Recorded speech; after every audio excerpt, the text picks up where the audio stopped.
ભાવનગરની લોકસભાની બેઠક પર આમ આદમી પાર્ટી અને કોંગ્રેસના ગઠબંધનના ઉમેદવાર લડશે ચૂંટણી। આગામી ટૂંક સમયમાં જ લોકસભાની ચૂંટણીઓ યોજાનાર છે, જેમાં આજે ભાવનગરની લોકસભાની સીટ પરથી આમ આદમી પાર્ટી અને કોંગ્રેસના ગઠબંધન સાથે ચૂંટણી લડશે, જેમાં આમ આદમી પાર્ટીના ઉમેદવાર ઉમેશ મકવાણાનું નામ સત્તાવાર રીતે જાહેર કરવામાં આવ્યું। ગુજરાતમાં કોંગ્રેસ અને આમ આદમી પાર્ટીના ગઠબંધન દ્વારા ચૂંટણી લડવામાં આવતા લોકસભાની ચૂંટણીના સમીકરણો બદલાઈ શકે છે। જો કે હાલમાં ગુજરાતની 26 બેઠકો બીજેપીના કબજામાં છે, પરંતુ જો આમ આદમી પાર્ટી અને કોંગ્રેસનું ગઠબંધન આ ચૂંટણીમાં લડશે તો બીજેપીનું 26 સીટ જીતવાનું ગણિત બદલાઈ શકે છે।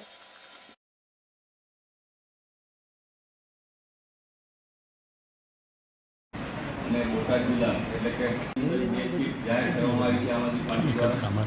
એમાંની એક ભરૂચ